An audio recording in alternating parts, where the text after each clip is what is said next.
Good morning, everyone, and good afternoon and good evening for those of you who are joining us from different parts of the world. I'm Dr. Amina Muzafferi, and I have the privilege of serving as the head of the Western Balkans Center here at the New Lines Institute for Strategy and Policy. On behalf of our team, it is my pleasure to open today's discussion and welcome everyone. We will be discussing a report titled From Protégé to Partner, the Way Forward for Kosovo-U.S. Relations. And our conversation today is anchored in this policy report, which was authored by Drs. Boduszyński and Victor Peskin. And the report really traces the evolution of U.S. Kosovo relations from the late 1990s to the present day. And it situates Kosovo's story within global moment of geopolitical recalibration, where the strength of partnerships and the meaning of shared values are being tested worldwide. Here at the Western Balkans Center at the New Lines Institute, our work is really driven by one clear mission and vision, and that is to reinsert the Western Balkans into the strategic conversation of the transatlantic community, not as a peripheral concern, but as a central arena where democracy, security, and great power competition visibly converge.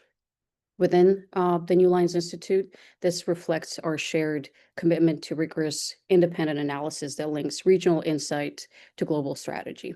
And the report we're discussing today exemplifies this approach. It combines deep field-based expertise with a broader understanding of policy and strategic stakes at play.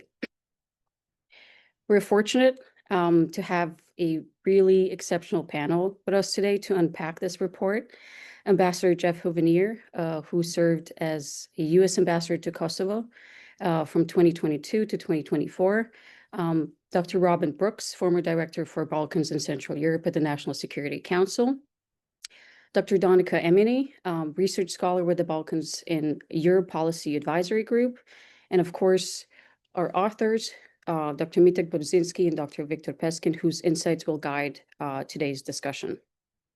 Now, before we start, just a quick note on the format. During the Q&A session, our guests are required to raise their hands, wait for the moderator to call on you, turn your cameras on and briefly introduce yourself before asking a question. This will help us foster a more open and engaging discussion among all participants. And without further ado, thank you all for joining us, and let's turn to our panel. Good morning, everybody. Thank you so much for being here for what I think is going to be a spirited and really interesting and informative debate about U.S. Kosovo relations and the future of the region. My name is Robin Brooks. I was the director, the National Security Council director for the Balkans and Central Europe, and also special advisor to Vice President Kamala Harris on Europe in the last year of the administration. I have worked closely with Drs. Boduszyński and Peskin over the years, including on issues related to this region, and I look forward to hearing them tell a little bit more about the report before we turn to some Q&A with the panelists and then with the audience.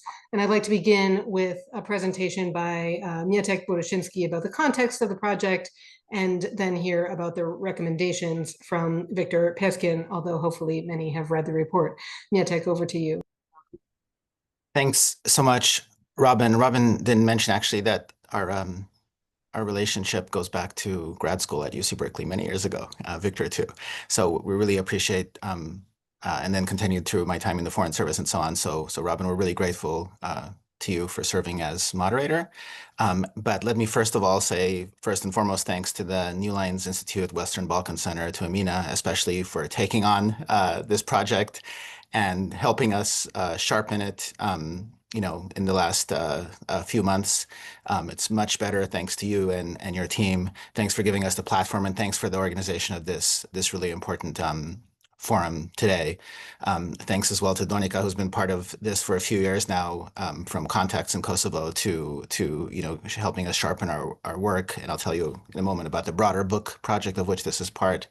Ambassador Hovenier, thank you, more recently for agreeing to talk to us about your time as ambassador and more broadly about U.S. policy in Kosovo. So this is a piece of a larger project that Victor and I have been working on now for a few years, and and I'll tell you exactly when it started in a moment. And of course, in a policy report, we can't do justice to the entire project. But we see this forum today and this engagement with all of you in the audience as an opportunity to get some feedback for the larger project, the book project of which this is part. And so we really encourage you to jump in as soon as Robin gives you the green light, and we'll try to keep our kind of comments reasonable, not too long, so that everybody has a chance to jump in and contribute and give us some feedback so that we can improve the book project. So I mentioned that we've been doing this for a few years. We started, to be exact, in the spring of 2020, just as the pandemic was taking hold and the world was shutting down. And something important that's in the report also happened in U.S. Kosovo relations then. And I'm not going to repeat the whole story, but basically a popularly elected government led by the Vetëvendosje party and Prime Minister Albin Kurti was toppled, and there's obviously some contention and differing accounts of the role that the United States played in that, but the way we see it and the way we understand it through multiple interviews is that the U.S. Played an active role in helping that happen, at the very least, and it was kind of wake-up call for us. We had been talking about doing something on the Balkans after many years of not focusing on the Balkans in our professional careers. We had written on the Balkans before. We weren't sure exactly what to do. We thought about looking at growing authoritarianism in Serbia and kind of the Western response or lack thereof. And all of a sudden, this really interesting moment where the U.S.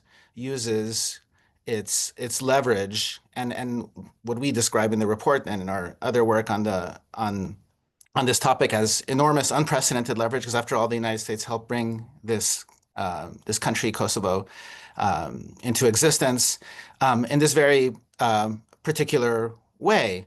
And it led to broader discussions about how the U.S. uses its leverage around the world, particularly in countries, in post-conflict countries, maybe where the U.S. played a central role, maybe where it had a military presence. So here we can think of everything from of course, Kosovo to Iraq to Afghanistan.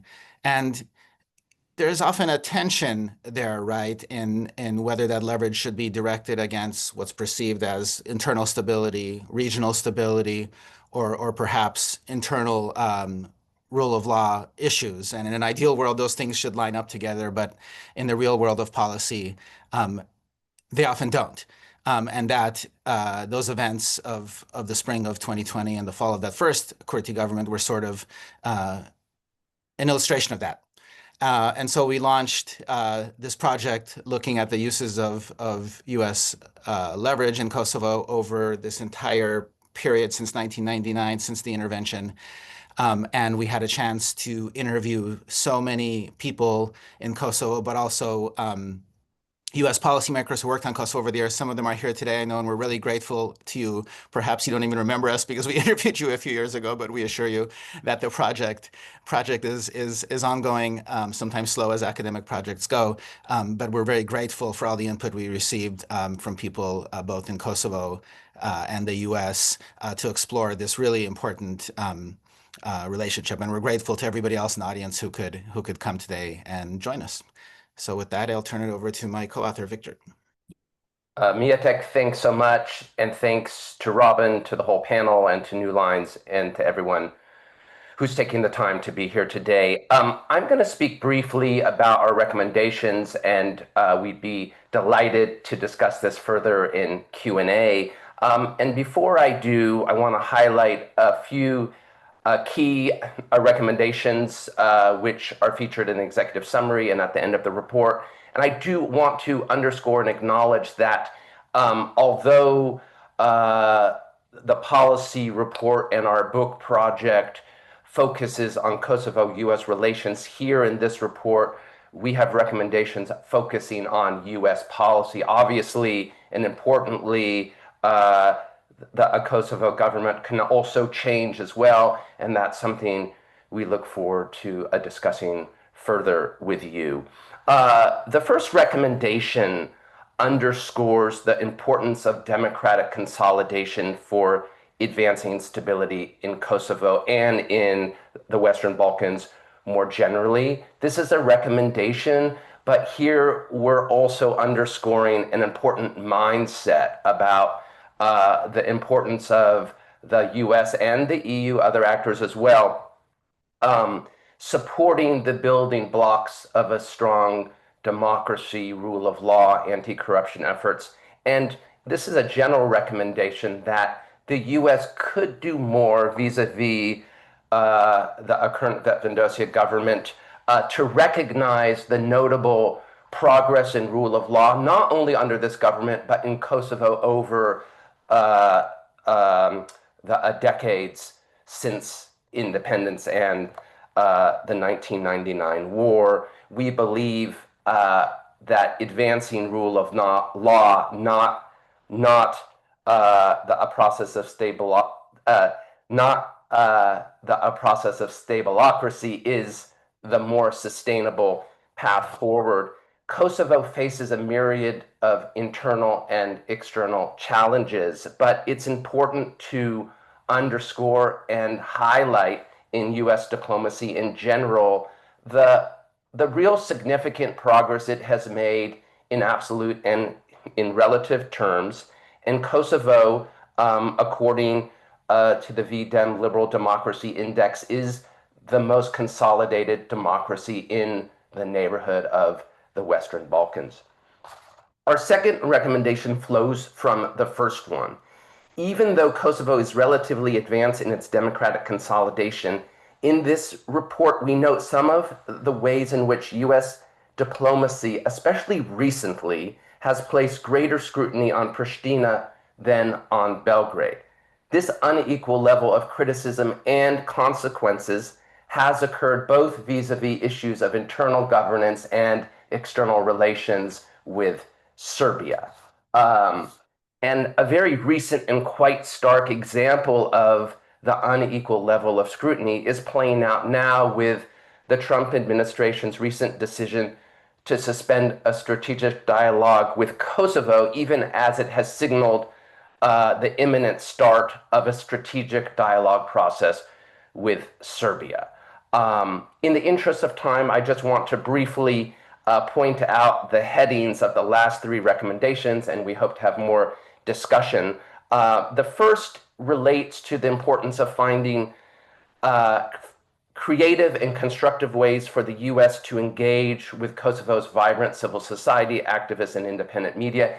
And this is especially important in light of the elimination of USAID funding. The second is finding new ways to be a constructive and resolute supporter of the EU negotiation process to resolve the political situation in the north of Kosovo. And finally, we want to call attention to the importance of a new reinvigorated US approach to persuade the 5 EU member states that do not recognize Kosovo.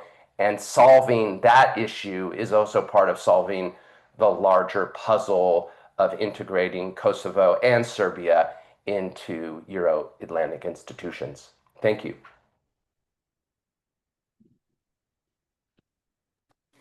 Thank you so much, Victor and Mieczysław, for the background of the report, the context in which you wrote it, as well as an overview of the recommendations. I'd like to do a couple rounds of questions with the panelists before we turn to Q&A with the audience. I'd like to start in the region by asking Dr. Donika Emini.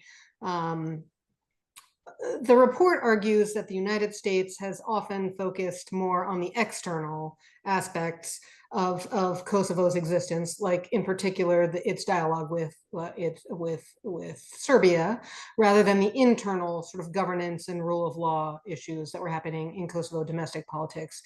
And the report argues that in this way, the United States missed opportunities for partnership, mentorship, and even the chance to associate itself with Vetëvendosje's or Kurti's anti-corruption agenda. But at the same time, in your own work, you've argued that Kosovo has an unhealthy dependency on external actors to get reforms done domestically. So what do you see as the consequences of these policy choices, and how can they be remediated now, if at all? Thanks a lot, Robin. It's my pleasure to be part of this discussion. And yes, I started working with Victor and Mieczysław back in 2021, and it was a very interesting invitation to go all the way to California to convene and talk about the U.S. Kosovo relations. And yes, and this is like a topic that is obviously very, very relevant, especially now, you know, as we have our strategic dialogue, you know, put on hold. And obviously there have been like a lot of frictions between the US and Kosovo, especially after the Kurti government. I'm very happy we have Jeff here, Ambassador Hovenier, who has been, you know, shepherding Kosovo not only just during the time he was serving here as an ambassador, but also before. And I'm hoping to have a fruitful discussion on the topic. It's true. I mean, the way that the U.S. has acted to bring Kosovo all the way to independence, it's quite active. I mean, we don't see this scenario repeating in history anymore. I mean, we have the case of Ukraine, and when I was going to and talking to my colleagues in Kyiv, I just realized how unlucky they are, because in the 90s, there were different circumstances in which the US could act differently and not just bring the intervention in the, you know, in the name of R2P, but also shepherd Kosovo throughout 10 years, like almost 10 years, almost a decade to its independency. But that's why the US has always been the guy who took care of big agenda. So that means that, you know, even if you hear President Osmani today, she refers to Kosovo as a US project. We are the project of the US. Even in her, you know, speeches in the parliament, she still refers to Kosovo as a US project. So basically, considering ourselves as created by the US, we created this dependency to operate not only externally, but also internally to a certain degree, because it's very difficult to sort of draw lines between the both. So being, you know, like one of the partners, because we know that within the EU it's very problematic. Victor mentioned that there are 5 non-recognizers. The EU countries as well have, you know, very interesting, peculiar relations with Kosovo and with Serbia. So we couldn't count on the EU partners as much as we could count on the US. So that was, you know, our partner, not shepherding us just through the independency, the process of declaring independence, but also gaining recognitions, gaining memberships in multilateral organizations. Everything went through the US.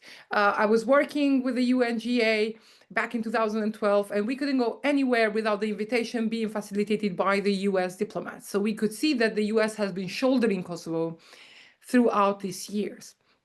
And that's why they focused on one thing: independence, recognition, international recognition, statehood, and those are the big agendas. What happened in the meantime, of course, the US trusting the EU as their partner in Europe, they focused and led the EU to take care of the reform agenda in the framework of enlargement process. So the EU was taking care of democratization, reforms, public administration, and, you know, whatnot is included in those chapters within the EU enlargement process. So this was a combination that was, you know, sort of agreed when the things were working, when the US and EU relations were going well, or when, you know, stars were aligning in terms of actors.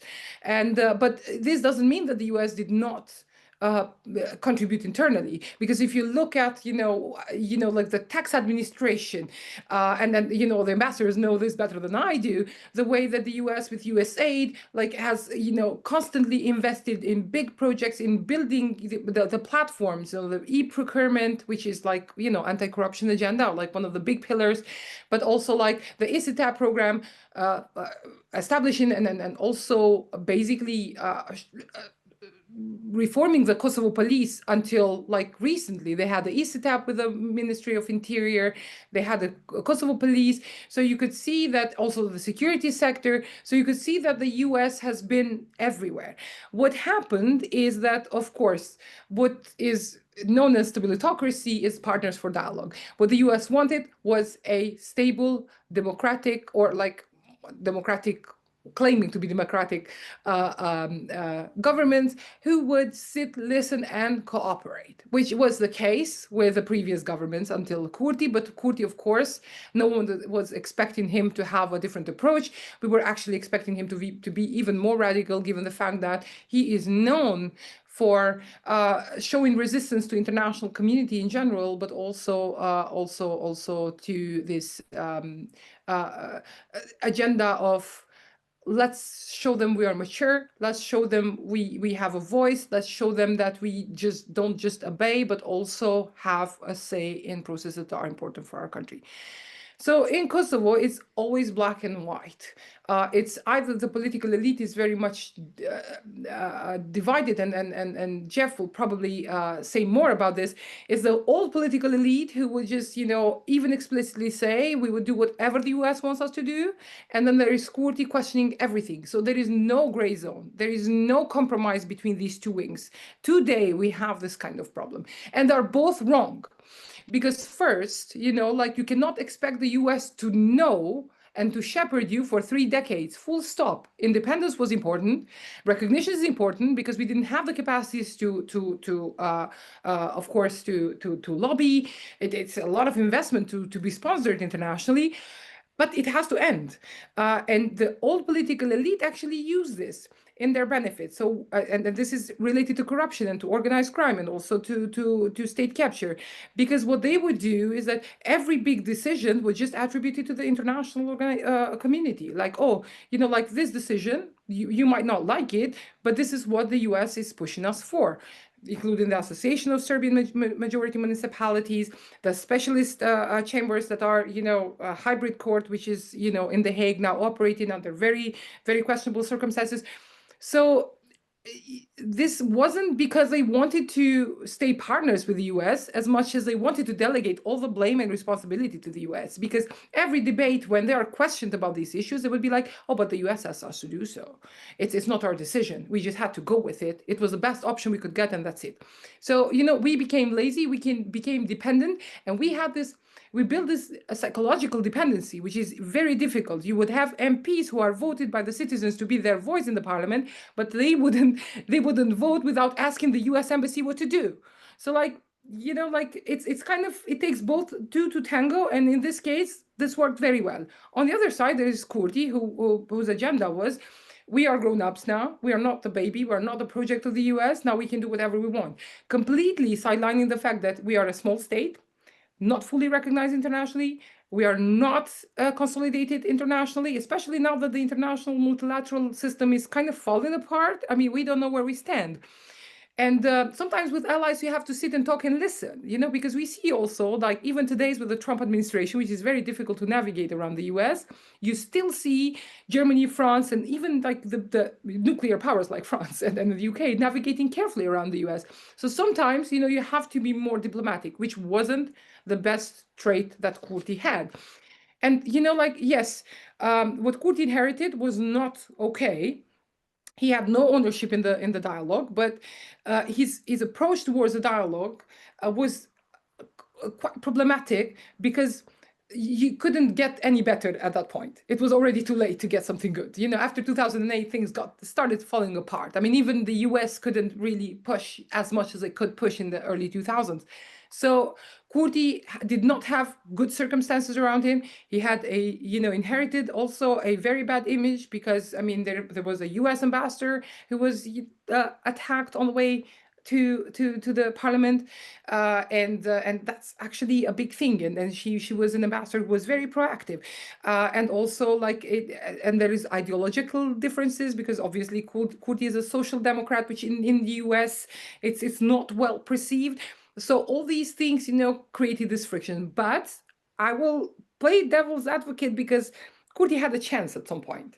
In 2021 and 22, until Ukraine, Kurti and Osmani were the duo.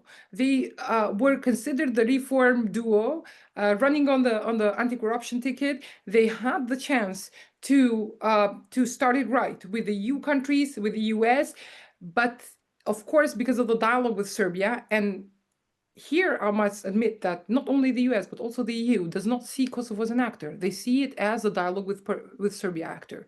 They want Serbia either, part of their Western alliance, away from Russia or even China. They close their eyes towards the autocratic regime of Vučić, which is, of course, unfair. And Kurti is right, but sometimes being right is not enough. You also have to learn how to navigate, in under these circumstances. And also the fact that no one actually listened what Kurti had to say on different topics. The only topic was the dialogue, and dialogue compromise without guarantees. This pushed Kosovo against the wall. And when you're pushed against the wall, the only thing you can do is create problems to then, either stay on the agenda or to be heard in a world where there is Middle East, where there is Ukraine, and a lot of other issues that are, very, very, very urgent. So I'm closing with this. Now we are standing at EU sanctions and canceled strategic dialogue, losing our allies, also multilaterally, but bilaterally. And I would really want to discuss where do we go from here, because I have the feeling that we have hit the rock bottom. And from here, we should really reflect carefully on how do we navigate from now on in order to make things better.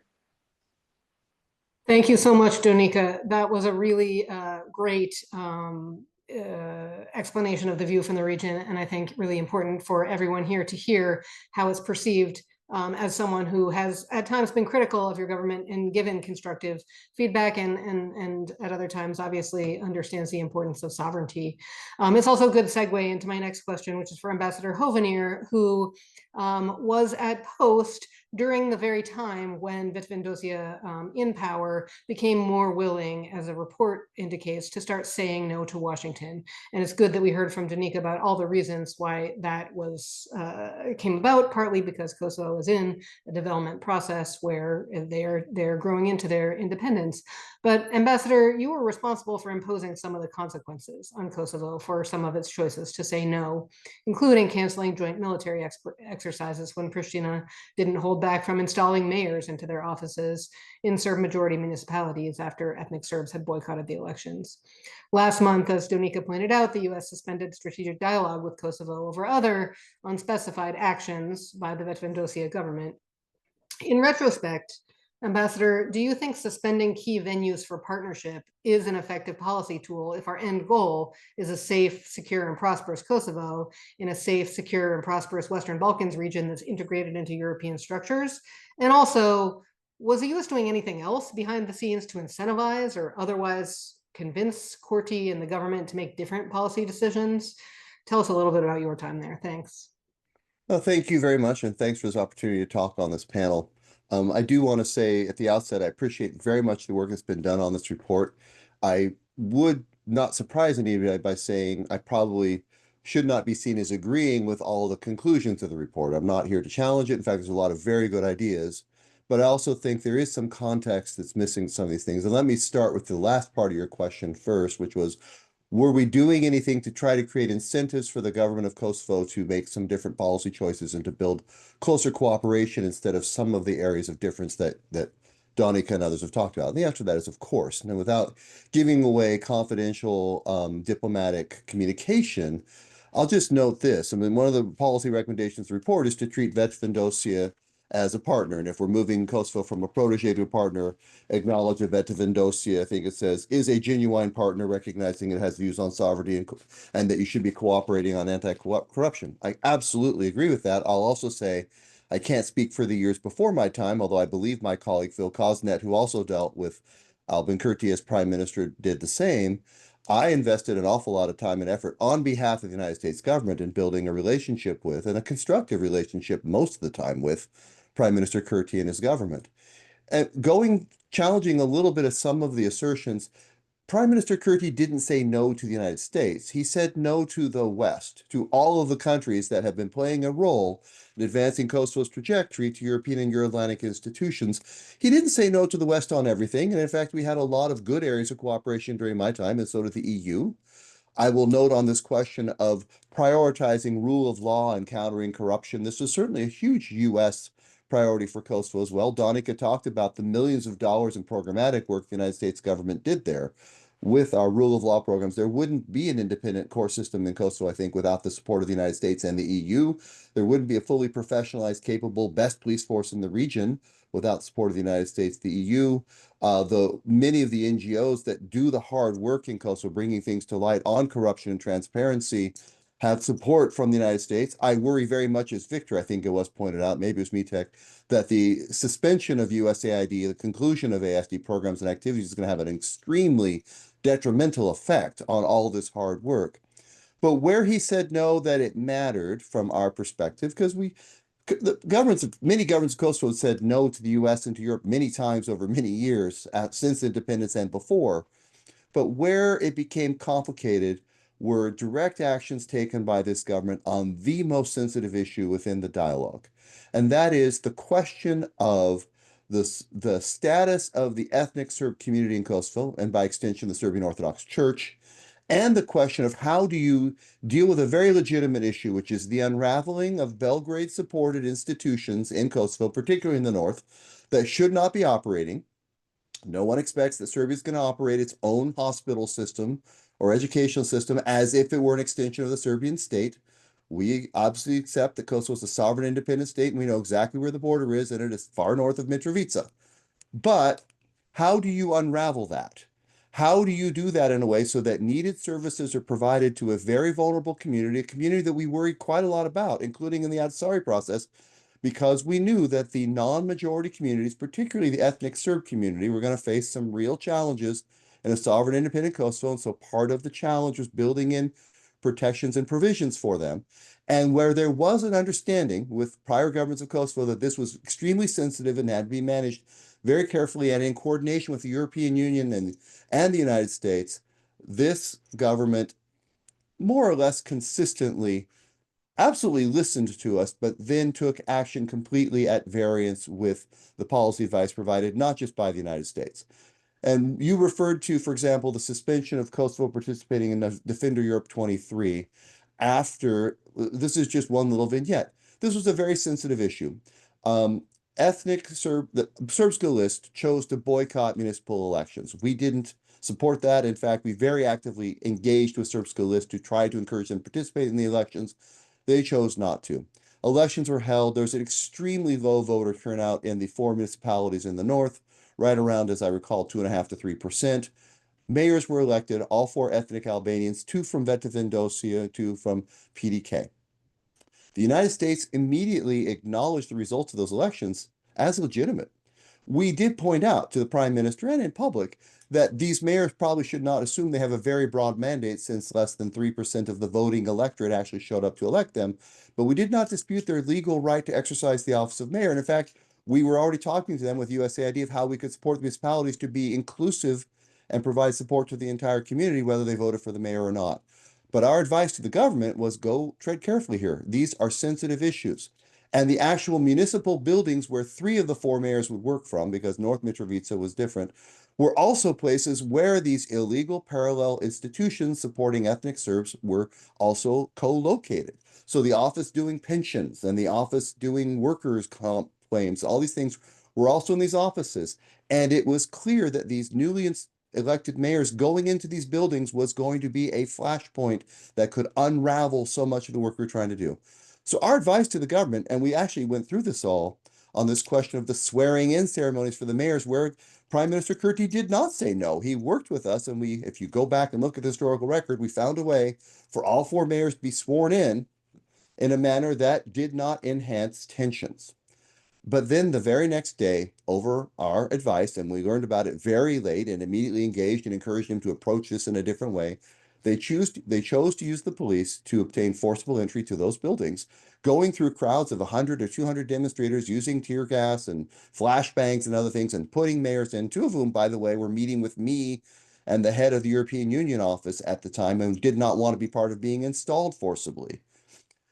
That resulted, as everybody will remember, with demonstrations a couple days later that resulted in, for the first time since the 1990 wars, over 90 injuries to NATO forces as a result of the demonstration. And I do not hold the prime minister and his government accountable for all that. There were Serb thugs, clearly supported by Belgrade and others, who were the people who did the actual damage. But this incident would not have happened if the government had taken our advice. And it wasn't just our advice, it was EU advice as well. And that's what led General Cavoli, the commander of the European Command, to suspend Kosovo's participation in that military exercise. I could go through more of these stories, but this is how it went. And I guess this question is, we have to walk a fine line, and it is very, very challenging to find the right policy tools to do this very difficult thing. We want to signal to the people of Kosovo very, very clearly that the United States supports Kosovo, that Kosovo's sovereignty, territorial integrity is assured, and that we're proud of the role we played in supporting the people of Kosovo as they overcame the consequences of the brutal campaign of ethnic cleansing in the 90s. And we're proud of the role we played in helping stand up a new state, that they've done it, and we in the EU have supported it, and we're proud of that. At the same time, no government of Kosovo can assume we are always going to be on board with their decisions. And we are not on board with decisions made by the government of Kosovo now that directly affect the ethnic Serb community in ways that we think both injure that community, are inconsistent with the commitments Kosovo made in the Ahtisaari program, and that damage our ability to effectively advocate for Kosovo in the future. How do you signal that effectively? How do you show the people that you support them while trying to hold the government accountable? This is really, really hard. And I don't envy anybody who has to make those decisions now, just as I didn't envy myself as part of the policy conversations when we were trying to do at the time. We want to encourage not a Kosovo that's compliant and complacent and does whatever we say all the time, although that's actually every diplomat's dream to some extent, but we want Kosovo to stand for itself, and I respect the commitment of many political parties, including Vetëvendosje, to be so firm on Kosovo's sovereignty. That is right, and it is reasonable in the face of so many threats from Serbia about Kosovo's sovereignty. But finding a way to have a collaborative partnership with your closest friends who want to help you, the United States, European Union, also seems to be pretty important. And that's what I think has been missing the last little while. That was a long response to a simple question. It was a really important and nuanced response, though, Ambassador, and I really appreciate your focus there on some of the things that don't come out in a 144-character tweet. I think, if anything, maybe that was one of the challenges that we faced throughout your time in office, and also Ambassador Kosnet's time before that, is that, the soundbite that was amplified across international media over time often wasn't as nuanced as what you were just able to say. So I really appreciate that you were able to get all of that out to this really a great audience that we have here today. In the interest of time, I want to ask everyone to try to not sound bite-sized, but condense your answers to the next round of questions. But I do think that you, Ambassador, gave us a good segue into my next set of questions, which revolves around ASM. One of the main recommendations in the report is that the US back the EU-led Serbia-Kosovo dialogue and support a creative solution to the requirement that Serbia set up an association of Serb municipalities. I'd like to ask the authors, what might a creative solution for ASM look like? And what is the likelihood, in your opinion, that Serbia would accept it? So thanks, Robin. I'll answer this one on behalf of Victor and I. I just wanted to take 1 minute. I still won't break your rule about being brief, just to respond to one piece of what Ambassador Hovenier said. And also, I really appreciate the nuanced response. This question of has the U.S. meaningfully dealt with rule of law, corruption in Kosovo? Again, the book project takes the long-term view, right, over 25 years, and how the U.S. has used this leverage on various issues, including corruption and the rule of law. Absolutely agree, through multiple programs and lots of U.S. funds invested, whether that's Department of Justice programs or USAID programs. We've done a lot. I guess the two places where maybe that fell short is on high-level corruption. And here, we can use analogies like Ukraine or even neighboring Albania, where the U.S. has really put pressure on high, top-level officials, ministers, prosecutors, and so on, in a way that maybe we didn't do so much in Kosovo. But the second answer, a response to Ambassador Hovenier's comments, is a little bit more nuanced, and that has to do with how we message our policy, right? So there's policy and perceptions of policy.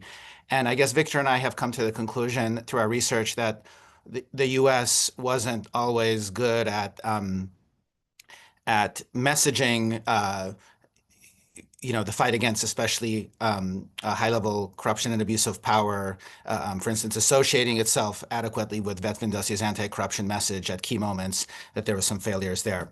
But to Robin's question, I'm going to partly dodge because we don't have a perfect answer, and we have so many people on this call that may. So we want to give them a chance to say what a creative solution to the ASM problem would be. Partly in the interest of time as well, but certainly there's lessons to be learned from creative diplomacy around things like the North Macedonia name issue, linking progress on ASM to some sort of rewards, to creating more guardrails to ensure that the ASM, that these entities don't become destabilizing. Now, I know from our interviews with policymakers and U.S. diplomats that this in fact has been messaged to Prime Minister Kurti, and the story from the U.S. side sometimes is that he wasn't willing to listen. So obviously the answer here is nuanced, but there's always room for more creative diplomacy. But let me just make a bigger point about our approach to the ASM over the years and to the Serb minority problem in general. And that's that, we've seen over time sort of a failure on the part of the U.S. to recognize Kosovo's sovereign interest in this regard and real concerns, and sort of start from the position that Kosovo, leaders like Albin Kurti are coming from a place where they have real concerns. We do this in diplomacy around the world, whether it's, accepting that some countries, even allies and partners, need to continue to buy Russian energy, for instance, after 2022. So, I think that needs to change in the approach to the ASM. And I don't think Ambassador Hovenier or Ambassador Koznet, who are on this call, are in any way exemplars of this. But there is, unfortunately, in Washington, and we've heard this repeatedly from our interviews, kind of this antipathy towards Albin Kurti, an antipathy that runs deep and, has a long history in the U.S. Vetëvendosje relationship, which we write about in the report. And I think that is, we found to be somewhat, there's this prejudice, right, that hinders maybe moving forward on this and other issues as well. And that needs to be overcome.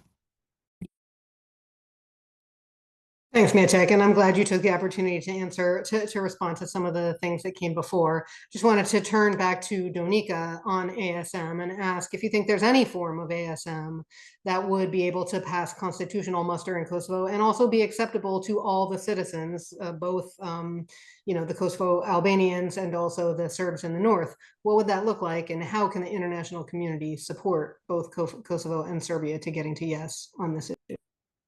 Wow, I mean, this is a very difficult question, especially from where we stand now, because first of all, no matter what Kurti would do in Kosovo, it wouldn't matter for Vučić. So whether it's going to be acceptable for Vučić or not, my answer is no. There will always be something that could drag feet, and this is the biggest problem, and this is, I guess, the best argument that Kurti has, because it is very difficult to navigate the situation. There are many problems with the association. First of all, we didn't know what the association was. I mean, to be honest, I've been following the Brussels dialogue since 2011, and I wrote a PhD thesis on this, and I have been probably the most active person on this topic, and it's very difficult. First, we wanted the US to be engaged in the dialogue. I mean, this is Kosovo at some point wanted the US to take over from the EU, believing that the EU is quite problematic in the way that it approaches Serbia and Kosovo. And this is, of course, the asymmetry with the 5 non-recognizers, or the fact that Brussels had more interests in Serbia than in Kosovo, full stop. And it's quite understandable. Serbia is a big country. In the eyes of the EU, it was a problematic country that has capacity to destabilize the region. So their approach was like, let's neutralize that. Let's bring Serbia closer to the EU and NATO, possibly, or even the US, because this has changed in the past years with Ambassador Hill. And then, you know, the rest will figure out itself. You know, we will fix the region by doing this. And that was the biggest problem, because then Serbia understood that it has a very, very good position, that everything depended on it. And then why not? Especially in relation to Kosovo. Like, the Brussels dialogue has put the fate of not only internal functioning and statehood of Kosovo, but also its international standing through the avenue. The avenue is the Brussels dialogue. So the dialogue, like when it happened in the technical phase, which was never technical, but anyway, it was called so, it was quite fruitful in terms of bringing some agreements that really made a difference when it came to changing the lives of citizens, you know, also on you know, both Serbs and you know, Albanians living in Kosovo, you know, because there was documents and registration and so on and so on. And Robert Cooper, who's a friend of mine, he told me that the US guy was always in the room. The EU was there, but we always had support from the Americans. Then the same happened with the 2013 agreement, which then laid the foundation for the ASM. Back then, we had no idea what the ASM is. And I remember, because I was doing questionnaires, I was doing quantitative studies in Kosovo, and back then people were thinking that, you know, association is actually something positive. Albanians.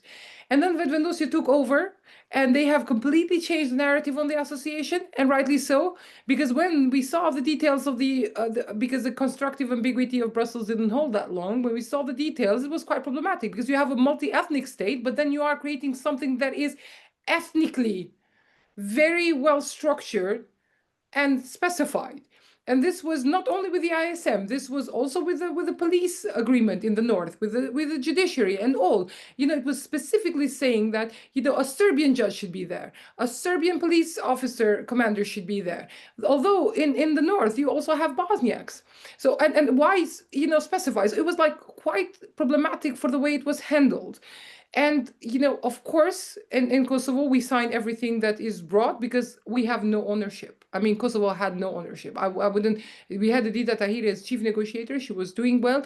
But then in 2013 agreement, most of it was important. So like, we didn't have a say. We didn't want to have a say. Again, I'm going back to political responsibility. And after signing and adopting it in the parliament, then we go like, oh, it's a bad agreement. Because even, you know, the political elite who signed it, they do not stand behind it in Kosovo. PDK and LDK and others, they were in power when it was signed. But if you ask them today, they would never give you guarantees on establishing the association, because they had no idea what they were doing. And they didn't even want to, you know, like, they just wanted to move ahead and then just sign it with the possibility of never implementing it, but just, you know, moving ahead. So that's the problem. We don't know what we were, you know, signing up for. And then Vetëvendosje took over. It changed the narrative. It could have been better. It could have been worse. That's you know, like a big question mark. We would never know. But, you know, the fears are legitimate. They are legitimate. And that's where, you know, also Vetëvendosje sort of, you know, took advantage of, because of Republika Srpska in Bosnia. Because, you know, you see Bosnia and Herzegovina unable to function internally. And that fear sort of follows you all the way, thinking that, okay, I mean, Bosnia is part of the UN, but like, you know, like, even if you are, you can still be dysfunctional and still be unable to do anything internally because of, you know, this, you know, power sort of shifts.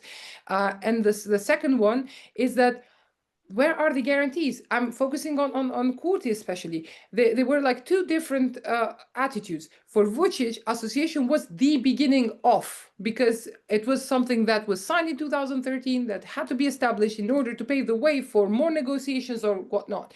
For Kurti, the association was the end.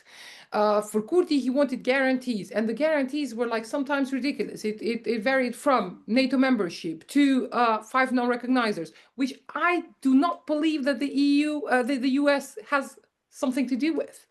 I mean, this is a Brussels thing. If the non-recognizers are concerned, it should be a concern of member states, of Germany, of France, of Brussels, but not of the US. So if the EU wants to lead the dialogue, they should have done at least this, or try to do this. Without the guarantees, fearing that you would accept something, create something that is completely unknown, would put Kosovo through a very complex process, not only to establish the association, but also to revisit the constitution. And guess what? You know, when you try to revisit constitutions, they tried to do that in Bosnia and Herzegovina, and it didn't go well. So you open the Pandora's box, which is like completely a different story, which Kosovo does not have the capacities to deal with. So then, you know, all these fears are legit. And would I handle better, you know, the communication? Yes. But in terms of the fears that Kurti had, they are quite legitimate. And failing to get these guarantees in an explicit form sort of, you know, made him hesitant to not establish the association. What Kurti has done is that he tried to, through the installation of the Albanian mayors, now there is the discussion of this dismantling the parallel institutions of Serbia and Kosovo, which is also something that should have been done before, when the Brussels 2013 was signed. And then, you know, like to see how they can gradually also integrate health and education in order to create the association without creating the association, because only education and health are, you know, out. The rest has been done by the Brussels dialogue. Would that be acceptable? In Kosovo, I'm sure that we make a lot of noise for nothing, and I'm sure that it would open like a decade of political fissures, tensions, problems. I'm sure of this. Would the EU and the US be there to shepherd Kosovo throughout the process? I'm really reluctant to think so, because both are facing massive challenges. And obviously Western Balkans is not as relevant as in the 90s, and you know, Brussels DC crowd on Western Balkans is, you know, shrinking every day, and you don't have the capacities to actually, you know, have someone who could provide the guarantees. And unfortunately, Serbia nor Kosovo are able to do that by themselves. We can claim about everything about sovereignty, ownership, and all, but unfortunately, this is impossible to do from the region, especially now. Robin, I'm just going to take 10 seconds because Donika reminded me of a couple of things about the ASM that I forgot to say but are important. Number one is, besides kind of Kosovo's sovereign interest, there's also Kurti's political interest, but more importantly, his responsibility to his electorate, right?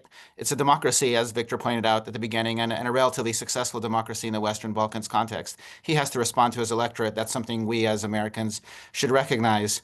And the fear over the ASM is not just about Bosnia, right? If we see Russia's activities, especially targeting Russian-speaking populations throughout the region, I just came back from observing the election in Moldova, where that obviously is rampant. There's also a region of Moldova called Transnistria.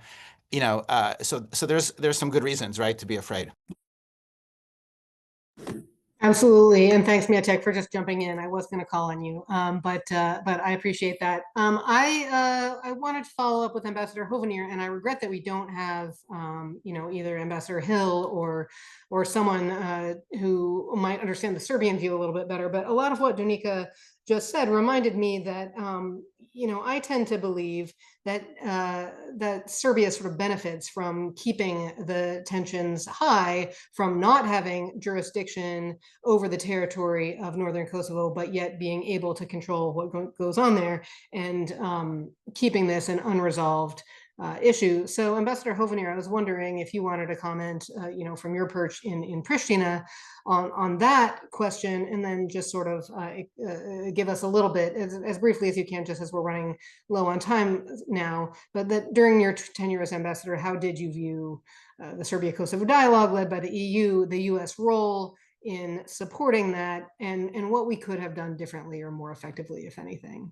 Yeah, including terrain in Serbia. So let me start with that last point again. And one of the recommendations in the report that I full-throatedly, wholeheartedly, enthusiastically subscribe to is number 2, this equal examination of Serbian behavior, and making sure that we are holding both countries accountable using the same criteria. I was actually quite comfortable with the things we were asking Kosovo to do during my time as tenure as ambassador. There were some moments that were challenging, but overall, what we were trying to do is advance Kosovo's European Euro-Atlantic trajectory, trying to help build an economy, trying to support a better rule of law system, right? And trying to, in particular, hold the government accountable when it wasn't cooperating with us as we felt it should be on this most sensitive issue of the treatment of and status of the ethnic Serb community in Kosovo. And if I could put in a bumper sticker, Serbia should have no role in governance in Kosovo, none. Under Ahtisaari, it has the ability to provide support to the ethnic Serb community, but the ethnic Serb community in Kosovo has a role. And that brings us to this ASM conundrum. I'll just say I can't speak for what happened in the past, although again, I believe my predecessors were equally sensitive. We were very aware of the threats that the ASM potentially offered, and the intention, I believe very strongly still, of Belgrade to absolutely use this as an instrument to continue to exercise governance in Kosovo in a way that I believe is completely inconsistent with Ahtisaari and what we believe is in both Kosovo's strategic interests, but also ours. But I also think we tried really hard to ameliorate that. And that is where I found myself at times again, challenged by the inability to have a good conversation with the Prime Minister about what the ASM could or could not be. We tried publicly, privately, any way you can think of to signal a few things, including me doing a lot of interviews, including an op-ed by the Counselor of the State Department, Derek Chalet, together with the Western Balkans envoy, Gabe Escobar, that made clear no Republika Srpska, no executive competencies, no changes to the existing constitution. The only competent entity to determine whether or not an ASM statute or proposal or agreement complied with the existing constitution as currently written, because no changes would be the Constitutional Court. They're the ones who have that authority. They're the ones who should do it. I offered in my very first meeting with the Prime Minister in January of 2022, I must have made this offer 50 to 60 times in my time there. Sit down with the United States. We can develop together with you an ASM that to some extent just checks this box, because this could be a problem if done incorrectly. There does need to be a need for the ethnic Serb community in Kosovo to be able to coordinate on how they will use existing competencies. If you look at Ahtisaari, municipalities have competencies on education, land use, zoning, these sorts of things. And it's fine if they want to cooperate among themselves on how they exercise those competencies, but that's where it should be. And I regret that, because I think as Donika laid out, there's just so much baggage associated with this and so much fear associated with this. In 3 years of efforts, I was never able to sit down once with a team to talk about what would be in an ASM. As you probably all know, ultimately, the dialogue process and Miroslav Lajčák, the then EU special representative, envoy, for this, came up with his own ASM statute, and it was presented to Kurti, but by a coalition of American, German, French, and Italian Balkan, 3 national security advisors from those European countries, and the Balkan special envoy from the United States. And we believe that it protected all those things. No Republika Srpska, no executive competency, no new functions compliant with the current constitution. I think that was a way forward, and even that was open to some discussion, but there has been no response. And that's regrettable, because this has stymied the dialogue as well. I'm not sure what else we can do, although clearly we're not successful in reassuring the people of Kosovo and the government of Kosovo that we're serious about this, that we don't want a Republika Srpska-like scenario, and we do not want Belgrade exercising governance in a neighboring country, and Kosovo is a neighboring country. We do acknowledge Belgrade's legitimate right under Ahtisaari to provide support to the ethnic Serb community in Kosovo who wishes to do so, and we acknowledge the right of that community to organize itself in certain ways consistent with Kosovo's legal framework and laws to more effectively carry out the competencies they have. This has been the problem. This has been the thing that has gotten in the way, I think, and this is where a lot of things have broken down. So I don't have answers for what we could have done better, because I ask myself that every single day. I tried interviews, I tried private meetings, I tried talking to people, I tried talking to the Prime Minister. One time we did a 3-hour retreat, just talk about these things together, he and I, off in some quiet place, and we were not able to get somewhere, regrettably, because I think it would really move a lot of things forward. And there's a lot of good things that will happen to Kosovo if we can ever get back to implementation of the Ohrid Agreement, which was a pretty good agreement. A lot of good things will start happening for Kosovo if we can get past this ASM problem. I don't know how to do it, because if I did, I would have used it. Thanks for that. If I may, because I remember while listening to Jeff, I do also believe that Kurdi has missed a chance because to take ownership. I do believe that Kurdi compromised quite a lot in terms of accepting everything that he hasn't been part of, because, you know, if you remember Brussels 23 and Ohrid framework, both of them actually, Kurti takes ownership on everything that has been signed in the process of the dialogue. So being an outsider, it was a huge step. So I think that's quite a big compromise. Also agreeing to implement all the agreements that would also include the ASM, right? I was also, you know, quite critical to Kurti and Osmani, because they had the legitimacy, they had the support, they could turn around the narrative around this process. They could have started a working group at least, or like a process of dialogue with the citizens, not just with the Serbs. I mean, it's also with the Albanians. Let's talk about it. They missed the chance, and I'm sure that in the beginning that they had the support. The Norwegian team of advisors, I was invited to be part of that team, who was part of brilliant people were part of it, advising Kurti. There was civil society. There was civil society in the north who were quite acceptable and opened in the beginning. So they really wanted to give it a chance. So he missed the chance to start the dialogue. Whatever that dialogue would lead, it doesn't matter. There was a constitutional court decision on the ASM, which said that it goes against the spirit of constitution, not that it violates the constitution. There was room for maneuver. All it needed was someone who was brave enough. Because obviously, you know, if you see North Macedonia, people who signed the agreement with Greece, where are they now? They all lost their political positions because it's costly. You know, it's a politically costly process to sign a deal or to establish an association. Kurti could have done that. Kurti did not want to associate himself and his political career with ASM because his predecessors, Ibrahim Rugova, led the resistance, the peaceful resistance. Thaçi, he declared independence. In history, Kurti would have been known for the person to create ASM for nothing because he wanted the guarantees. So I'm sure that if there would be mutual trust, especially towards the EU, with Kurti, because he was very open towards the EU in the beginning, and then he closed completely. And then, like with the US, we could have had something better. In this also line, what I'm very sad it happened is the fact that when Biden came to power, especially after the turmoil of with the previous, the first Trump administration, there was high expectations in the region that people who actually had idea what's going on and what has been going on in the region have taken over. And, the transatlantic relations were healing, and that the EU and the US altogether are going to, really give a positive direction to the region. It did not deliver. It did not deliver. And, one of the reasons that it did not is the fact that, there was an ambassador in Serbia who believed that Serbia could be turned towards the West, especially after the war in Ukraine, and then towards the EU, towards the US, and even NATO, and closed its eyes towards everything that was going on. There was complete asymmetric approach and attitude towards Kosovo, and as comparison to the situation in Serbia.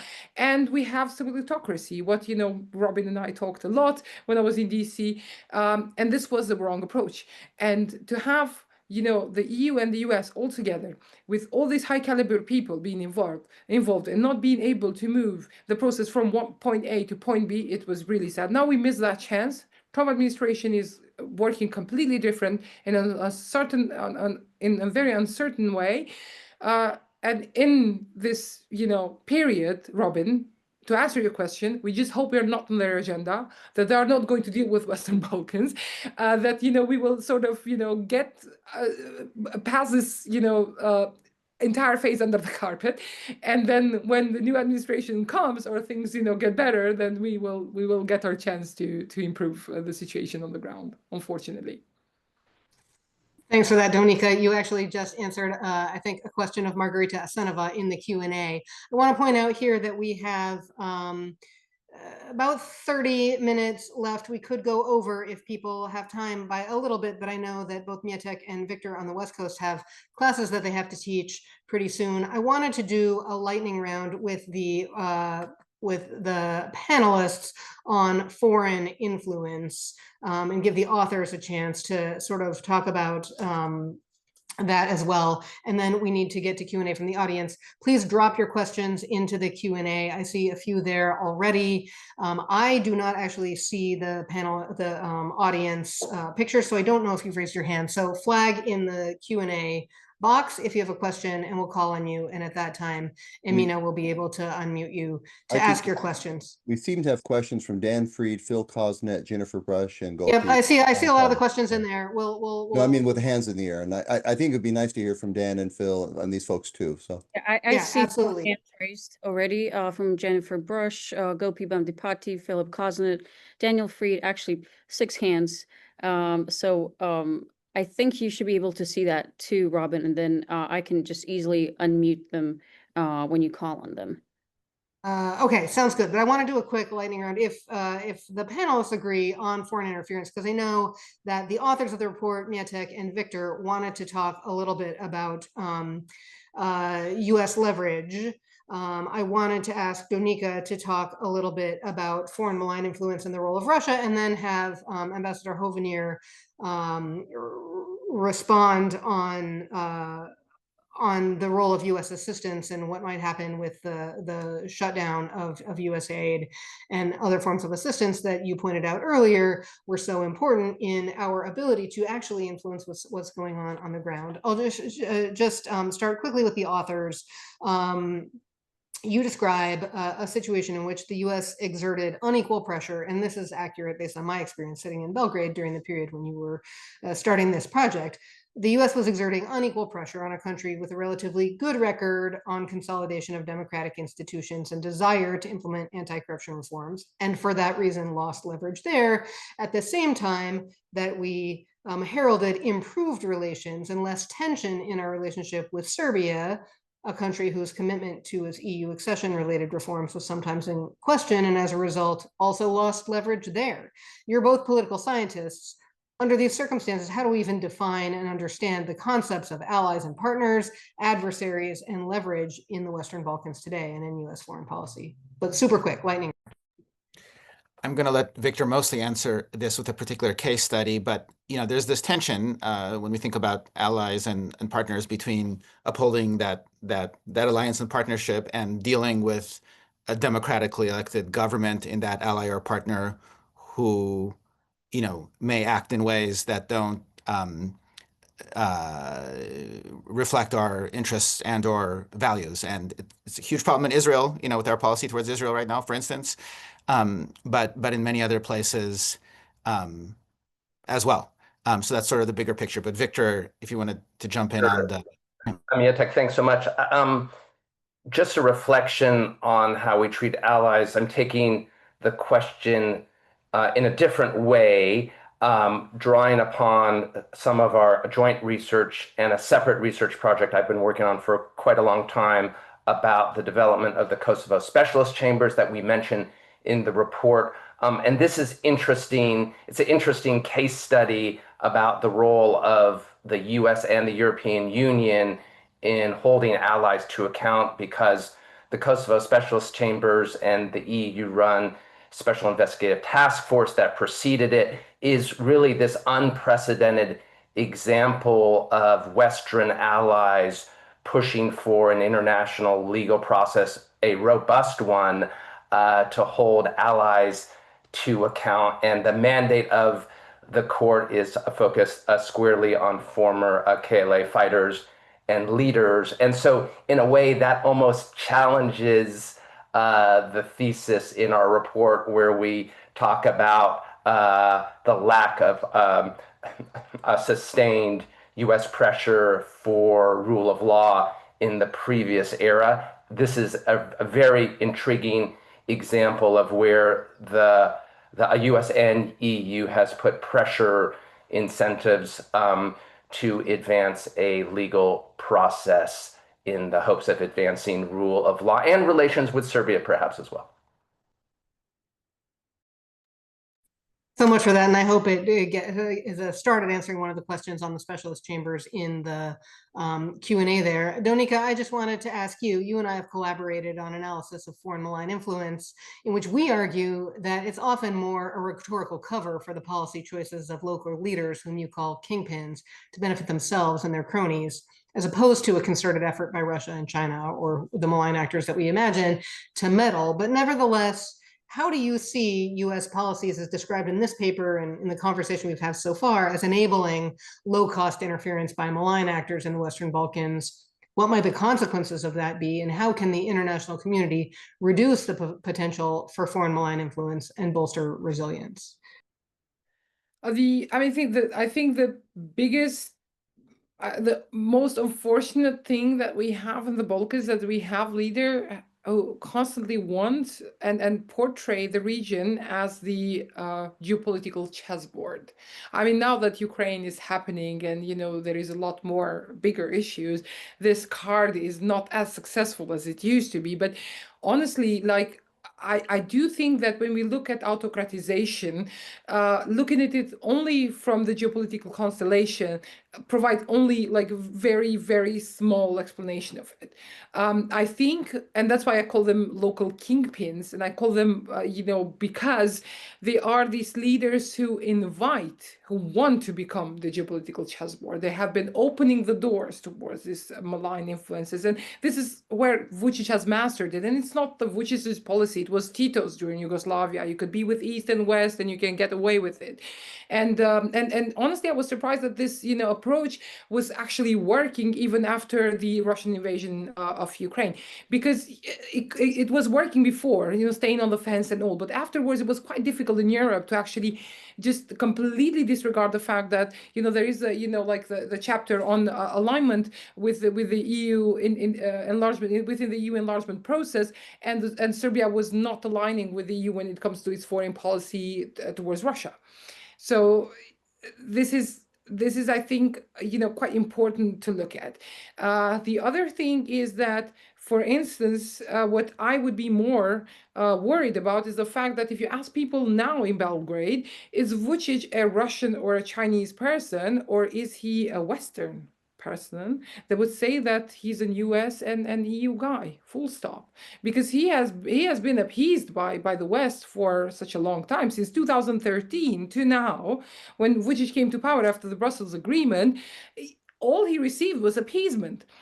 And that's why, you know, protesters in Serbia are actually more, you know, like furious with the way that the EU, and to a certain degree even US, has reacted to their protests for a year, trying to sort of either turn a blind eye on the situation there, or trying to sort of make it look, you know, way better than it actually is.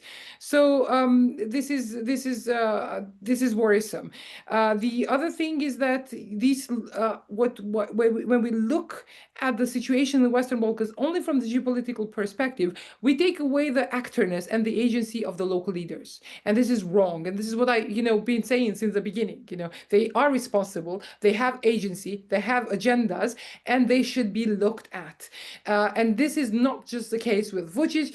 Leaders across the region would do the same. And also my point with geopolitical constellation and how this is not enough. Look at the Rama's regime in Albania. Rama, geopolitically, he's the best guy ever. He was leading the UN. Albania was leading the UN with all his efforts against, you know, Russia, supporting Ukraine.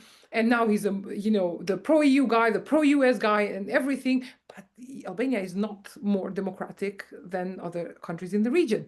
And so we shouldn't blame like Russia and China the whole time. Yes, they have, you know, interests. That's their foreign policy. They have developed the toolkit, but this toolkit has been implemented quite well from our leaders. What the US could do, and the EU, well, should stop supporting these leaders, full stop. I mean, this would be probably the first step. I mean, I know, and I'm aware of the fact that they are the elected leaders, and you cannot interfere. You cannot choose to talk to other ones, but you can support the opposition, you can support the civil society, you can support independent media, and this way create and maintain this critical mass that would not only speak up to the foreign influence like Chinese and the Russians, but also towards their own autocratic regimes, which have been, quite problematic in the region.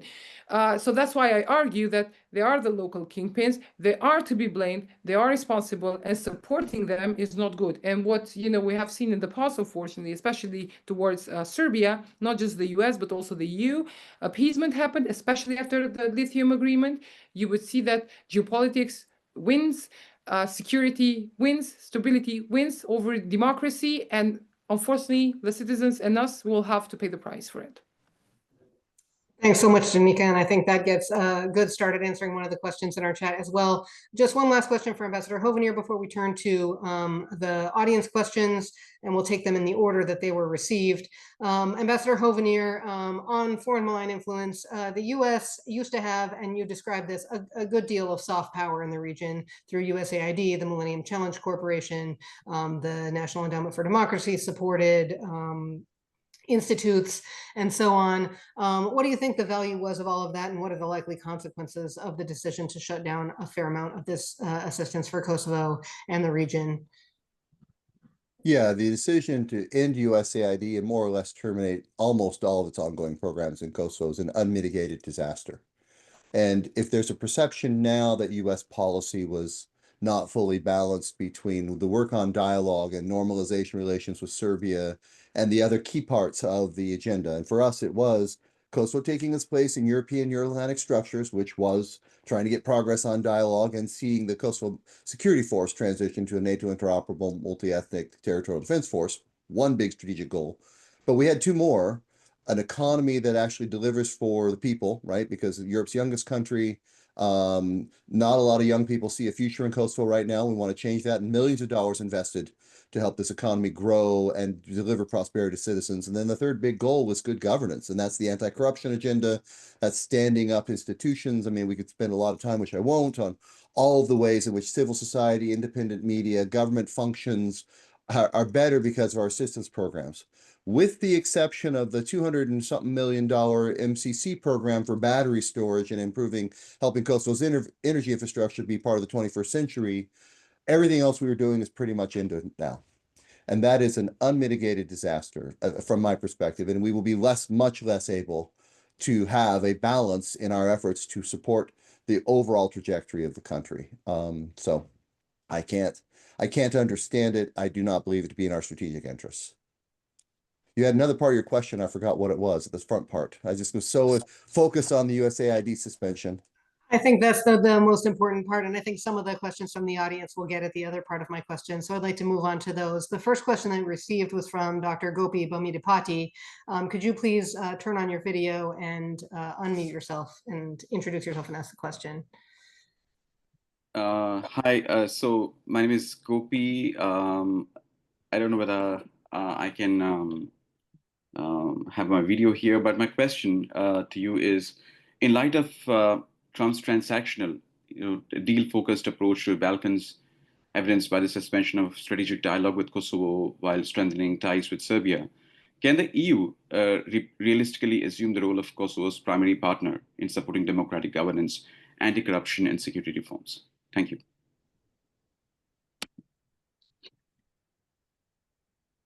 Panelists, I'll let you guys decide which of you wants to answer that. Does anyone have a quick answer, or should we collect some questions?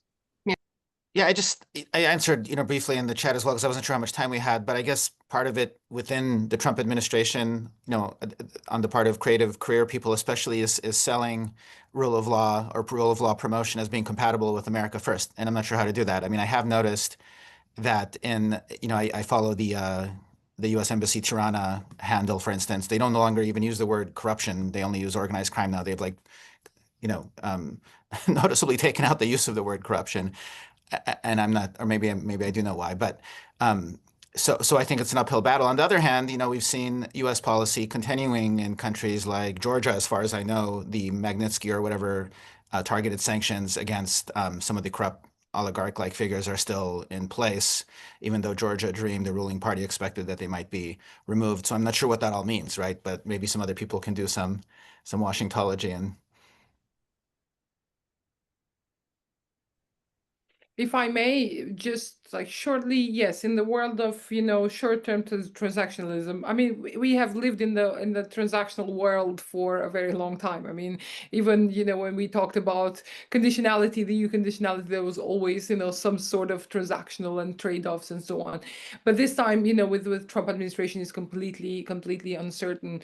I mean, just look at the way that the Ukraine situation is being handled. I mean, yeah, you have minerals and then I will help you. So, it's like it's a business deal. It's like a business model of governance. And this is, quite unfortunate for Kosovo because we don't have lithium. And that's why I mentioned lithium in my previous answer.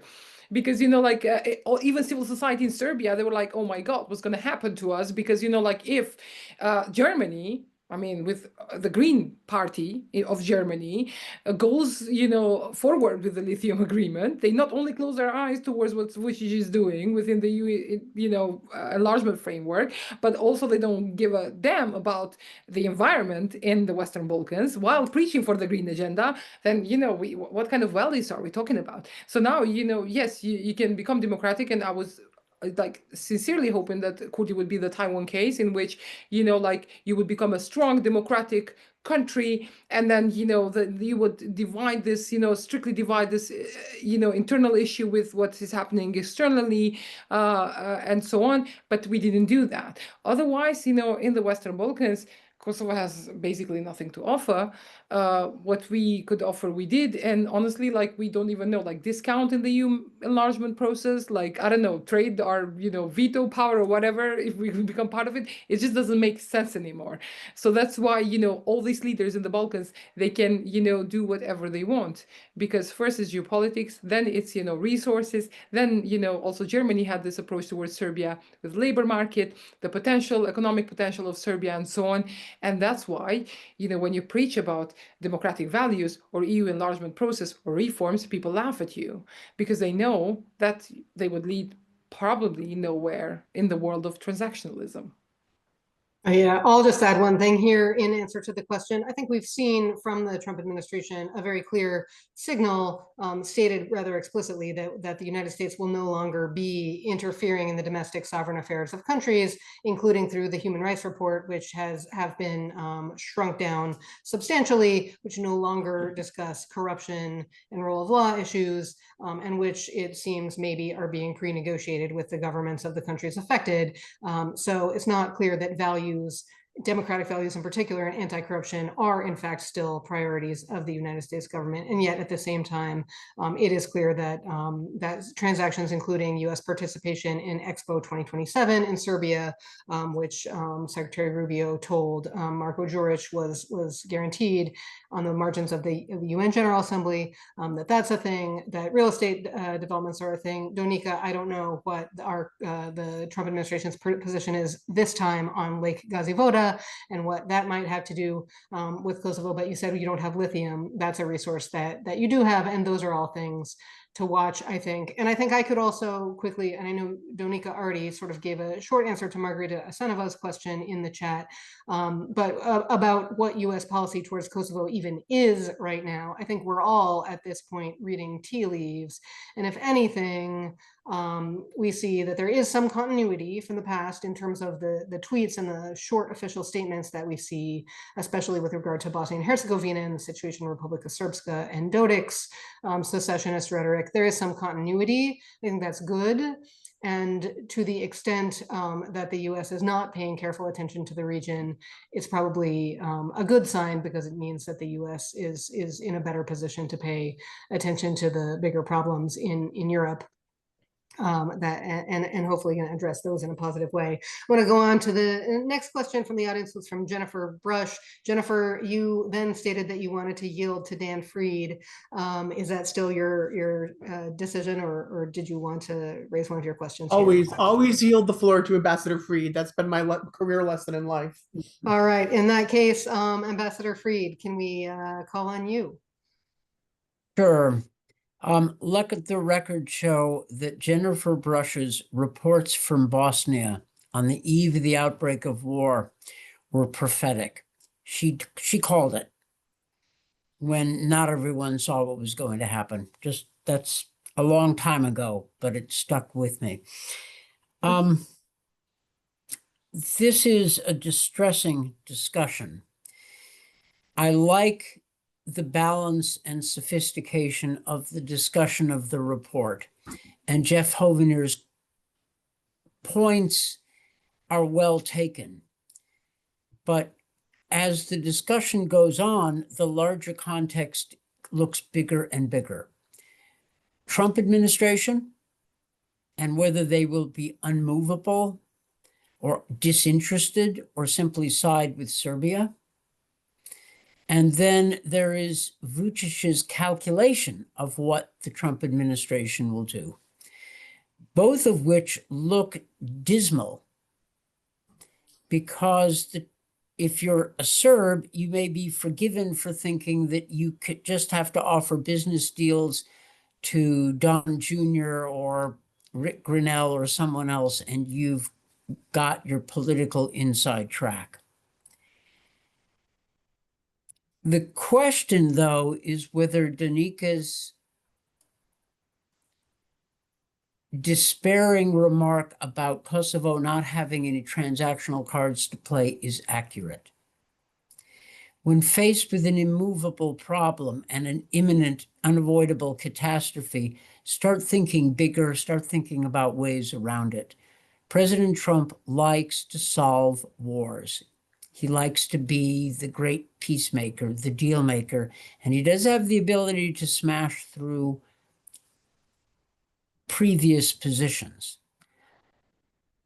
Is there the Ohrid agreement looked like a pretty good deal, but now it looks stuck because the Serb municipality issue seems to be the roadblock. Is there a way to think bigger about the problem and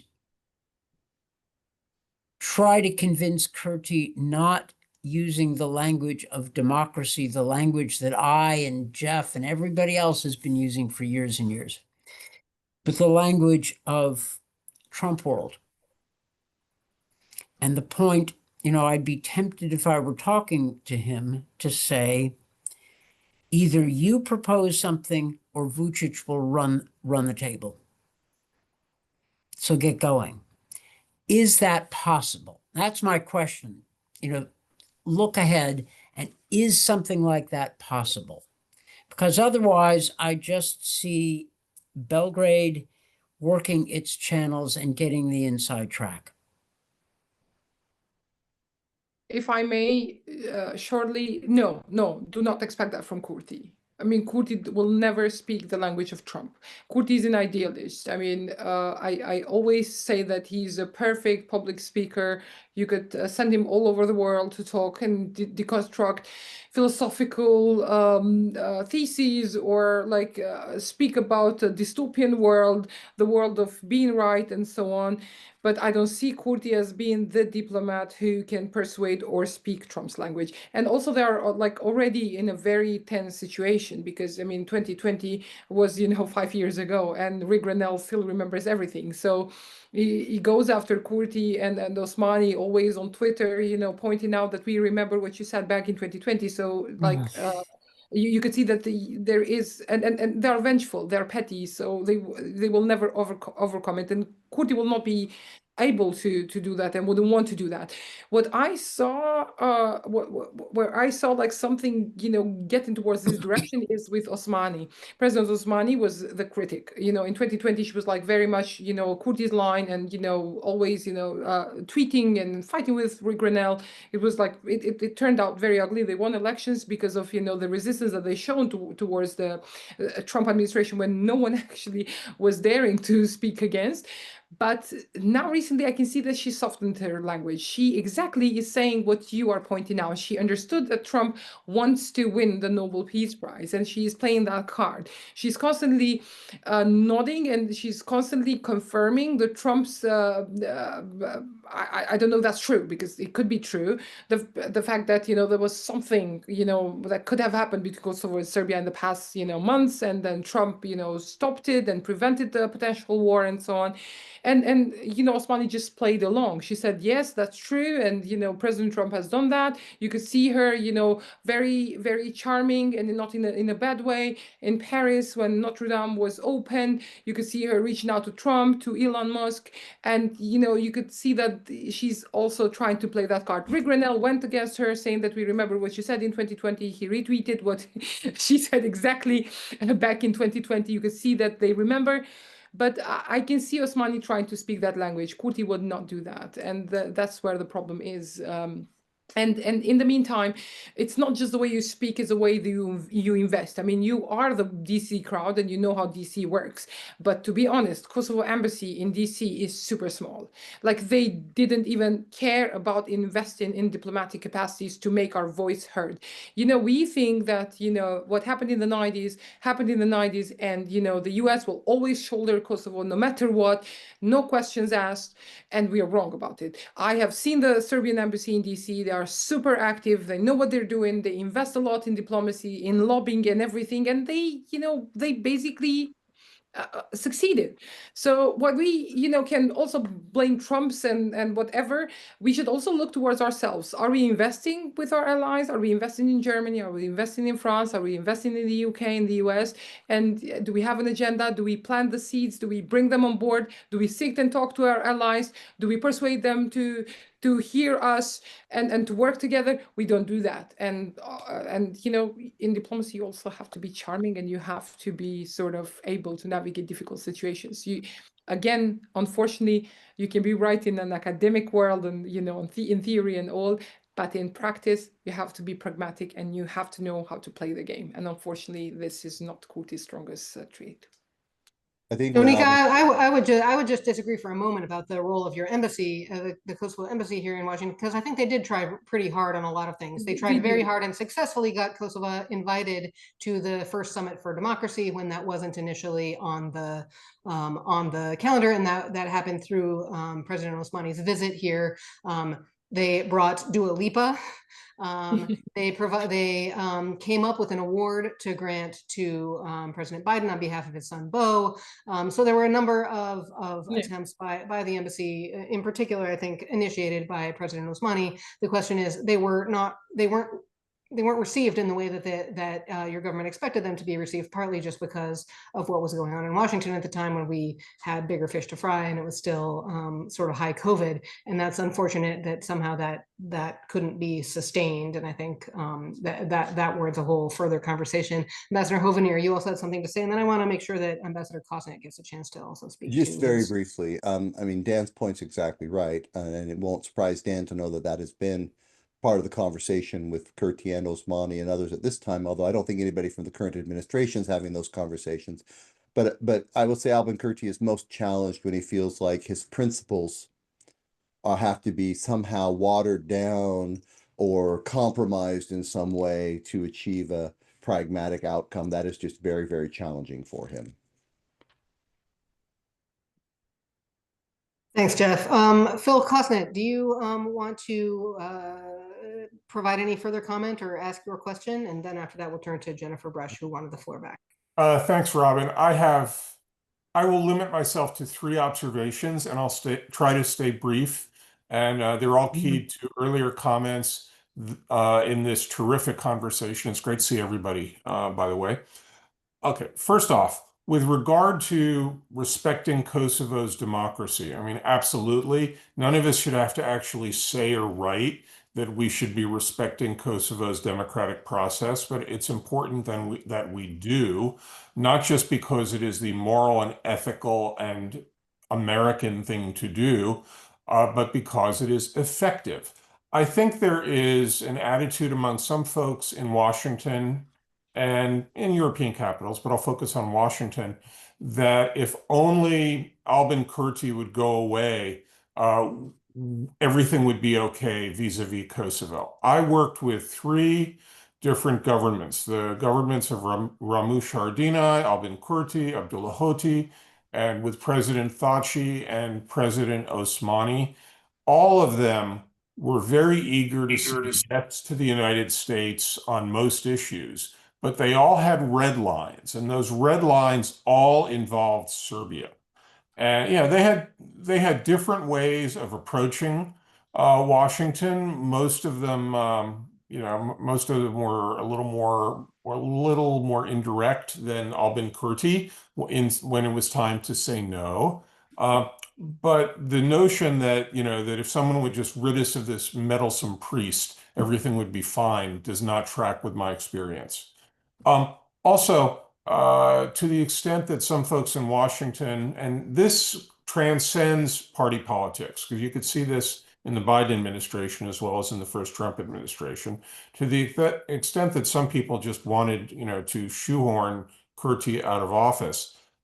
There's an old saying, it was worse than a crime, it was a mistake, because I think it's noteworthy that the second time Kurti was elected to office was with a substantially larger mandate. And I think a lot of that is that there were people who didn't particularly care for Albin or for Vetëvendosje, but they were tired of the foreigners micromanaging Kosovo's politics. And I think we need to keep that in mind. All right, that was one point. Second point, when I was ambassador, something I would say all the time, I'd say it in public and in private, was that Kosovo's biggest enemy was not Serbia, it was complacency.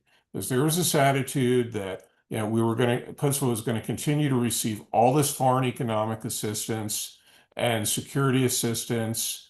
Kosovars loved the United States and found it hard to believe that that the U.S. would ever leave Kosovo high and dry. I still believe that, and I still think it is very much in America's interest to have a close partnership with Kosovo. Don't misunderstand me. But the aid wasn't going to last forever. I did not anticipate that Agency for International Development, to echo what Jeff was saying, would be eviscerated in this self-destructive manner. But it was clear the aid wasn't going to last forever. And if you just look at a map, Kosovo is not in America. Kosovo is a European country. And when Kosovars would come to me and say sincerely, oh, we would love to be your 51st state, I would have to tell them that is not happening. Look at the map. You need to strengthen your economic and other ties with your Balkan neighbors and with Europe in general. All right. So that brings me to my last observation is, given both the Trump administration's attitude towards European security and a larger attitudinal shift in the U.S. about burden sharing, i.e., we want to do less of it. I would welcome thoughts from people who have been in this arena most recently about the likelihood that the EU and other European partners will step up and take more responsibility for security and economic relationships in the Balkans. Because to the extent that people in Kosovo, hope that America might just come to its senses and, everything will go back to this, this alleged normal, I don't really see that happening. Thank you for your time. Hello. That's a great question, Ambassador Cosner. Can I call you back? I'll call you back in 5 minutes. Oh, Jennifer, you've got you're unmuted. Sorry. I wonder if there's, it's okay. I wonder if any of the panelists wanted to answer any part of Ambassador Cosnet's comment, and in particular, I wonder if any of you actually see the EU stepping up and taking more responsibility. This is something we discussed at length last week in Sarajevo at the Sarajevo Security Conference, organized also by New Lines, and I think the Europeans there were hesitant about the union and its institutions' actual ability to do so. Any other? I'll just say from my time in Pristina, most recently, although it's now been 9 months since I left, there is amongst the working kind of EU functionary class recognition of this need and complete despair of the lack of political will and resources to do so. So you've got an incredibly strong EU delegation head in Pristina right now, who's done this a couple times before, very, very close to Kaja Kallas, really wants to do these things, and yet just getting the EU, after this moment of the forcible entry of mayors into the offices when the United States temporarily suspended a couple things and the EU put in this sanctions regime, almost 2 years later, they still can't lift the sanctions. I mean, just trying to get something like that done has proven politically impossible. So I think there is recognition for the people who do the Western Balkans, but actually getting the big aircraft carrier to turn around and to actually do stuff now. I can't speak to whether it's possible or not. I'll just say that I sensed nothing but despair from my EU colleagues. They saw a problem and they could not get the structures to organize themselves in a way to give them the tools to address the problem. One promising thing, and Robin, you actually cited the survey to us yesterday when we were preparing for this. I think within the non-recognizing states, a majority of people are now pro-recognition. Is that what you told us? I mean, it's among in 303, according to the latest Eurobarometer, in 3 of the 5 non-recognizers, a majority of people favor recognizing Kosovo, and in the other 2, there is more support for recognizing Kosovo than there is for getting Albania or North Macedonia into the EU. So strong. That's still a strong statement on support for Kosovo's sovereignty. If I may say, I mean, yes, the EU would have the capacities to deal with Western Balkans, not with Ukraine. I mean, I keep telling my colleagues in Brussels, you know, if you want to show success and, you know, be geopolitical and, this foreign policy actor, whatever, you do it in the Balkans. You cannot do it anywhere else, and unfortunately, that's the case. With Ukraine war and everything, the shift, the political, also the effort and all has shifted towards the Eastern Partnership, the former Eastern Partnership region, unfortunately. And I don't see political will within the EU to take over, especially the security. I mean, they constantly freak out about Americans potentially withdrawing from Europe, and that also from the Western Balkans, being Kosovo. So I wouldn't see them trying to shoulder any kind of like a big agenda, especially in Kosovo. They don't have the leverage. I mean, the EU ambassador could be the most wonderful person and the most crafted diplomat, and would still fail. Because he is just serving as a head secretariat of the member states, which includes also 5 non-recognizers. He cannot get consensus on anything. He briefs the member states and that's it. They don't have leverage towards Kosovo government. First, the 5 non-recognizers, because Brussels did nothing to actually push this agenda forward. Second, because asymmetrical approach towards Kosovo as to Serbia.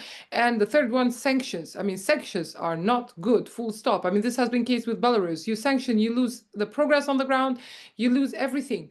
So, with us being under punitive measures, whatever they call them, has created a negative impact. Now you cannot, have leverage on Kosovo, because people will be like, okay, so what about the sanctions, or what about this? So it's quite difficult to navigate as an EU, especially in Bosnia and Herzegovina and in Kosovo. I mean, the EU has shown being more successful in Albania, Montenegro, because they play enlargement card and so on. But look at what they've done to North Macedonia.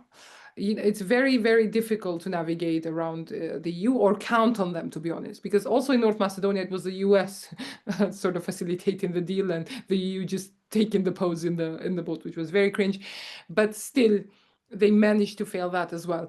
So that's why the trust towards the EU has been diminishing. In Kosovo and Albania, people still love the EU, still think that the EU is positive and so on, but there is a lack of trust and there is lack of political will from the EU to take the lead, unfortunately. Thanks, Donika. I see that Jennifer Brush is willing to yield the floor again. We are really almost at time. We have maybe 3 minutes left, and I see one really interesting question in the chat from Asya Ivancheva about whether the region is in fact stable at all. So I'll ask Asya if she wants to raise her question, and then perhaps get one last word in from the panelists. Thank you, Robin, and all the speakers.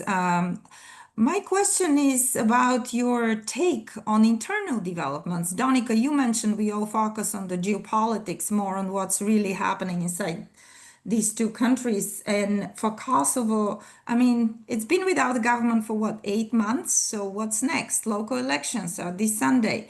For Serbia, I'd argue it's a major civic awakening. I was there 2 weeks ago.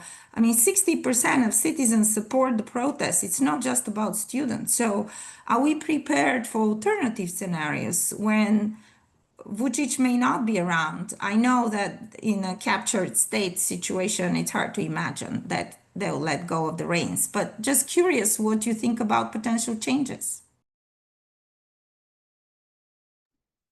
Is it towards me or yeah, I mean, honestly, we have been To discussing anyone who wants to yes. take it, sorry.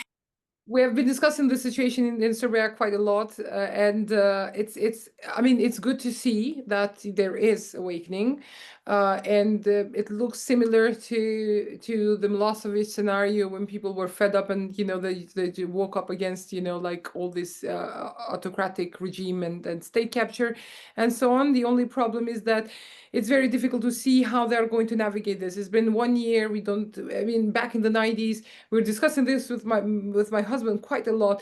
Back in the 90s, there was, this political opposition, and that you could see that there is some leadership, and they were backed by protesters and white people, and they had also backed by the West. So you could see that the stars had aligned in a way to create this change, which of course failed because, I mean, we ended up with having Vučić, even more than Milosevic in terms of, media freedom and so on.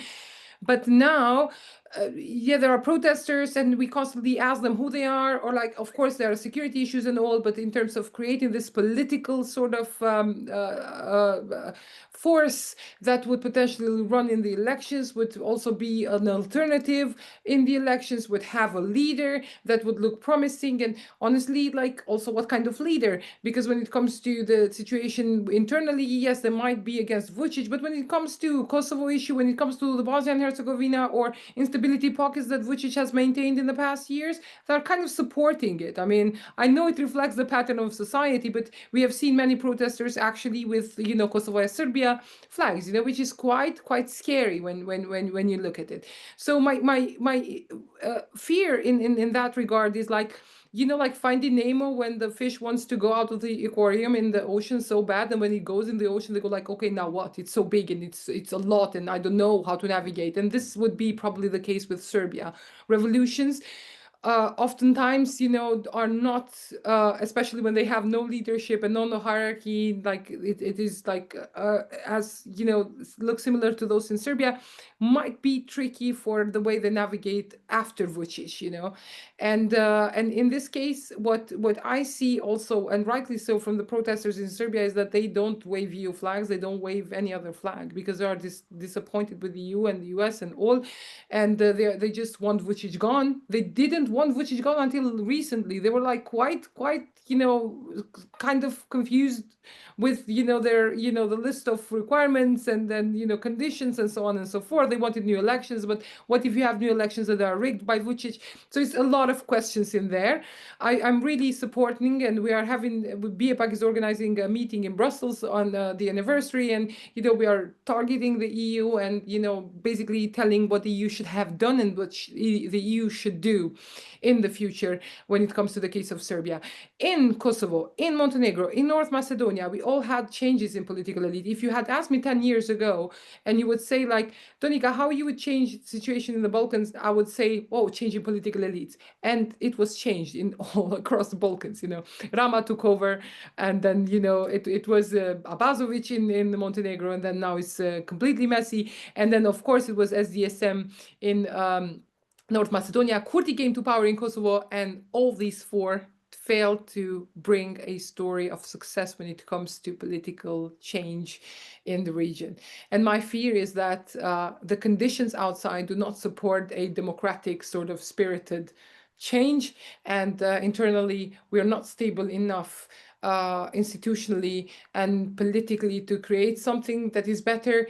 So my fear is just going to be like a status quo or even worsening of the situation on the ground if we continue this way, unfortunately. Robin, can I add really quickly one more piece of this, in that because Vučić is on his back heels just a little bit, or at least is in a more tenuous circumstance, it's resulted, I think, in more hardline stances on the Kosovo issue, because nothing galvanizes people more than kind of nationalism, and nothing gets Serbs more nationalist, I think, in some ways, than the Kosovo set of issues. The disconcerting thing is the extent to which the students as well, while they're calling for a lot of positive things in certain ways, as Donika laid out, this is not the same as Otpor. And on the Kosovo issue, they've been every bit as nationalist as the Vučić government. So there's no reason to expect, if there was a change, if this particular group has the ability to influence policy choices, that there will be a lessening in some of the very hardline positions of Belgrade on some of these very same issues, which is also disconcerting. I know that Mehdi had a question, and then his hand is no longer up. Are you still there, Mehdi? And do you have a question? Mehdi has been very helpful to us too from the Kosovo side. Are you there? Yes, he is. Let me put him back on the list. I was worried he took his hand down because we actually have a few more minutes, so I thought I'd just give him a chance. It's also good to hear from somebody from Kosovo. Hello, do you hear me? Yes. Okay. It's the end of the session. Thank you very much for the interesting report. It has a very novel and new approach to how we talk about Kosovo in general in DC. Because there's a certain culture of how we talk about Kosovo, and I feel like the report goes a bit beyond that, it even challenges it.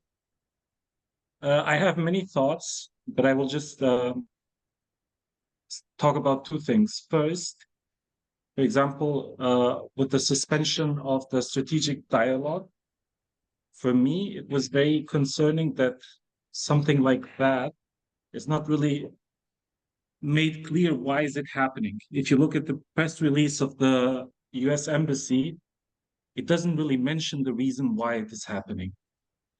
And people can argue it's about something about the Constitutional Court, the Parliament, or what is happening in the North, the new decisions now in November.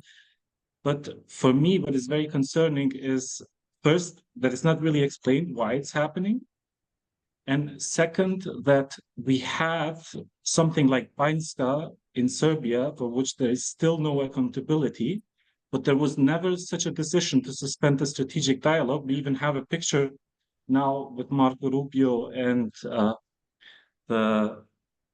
was it the foreign minister or Vučić? I forgot, to announce that the dialogue is going to happen.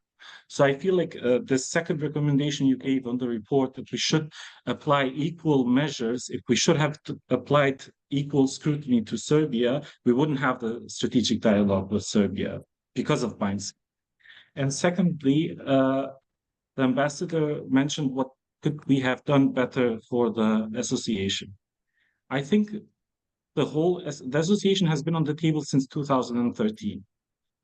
And the same strategy for the association is not going to work. It's not just Kurti. We had many prime ministers since 2013. I think the most genuine was probably Isa Mustafa, who actually put it to the Constitutional Court. The others have not moved on the association.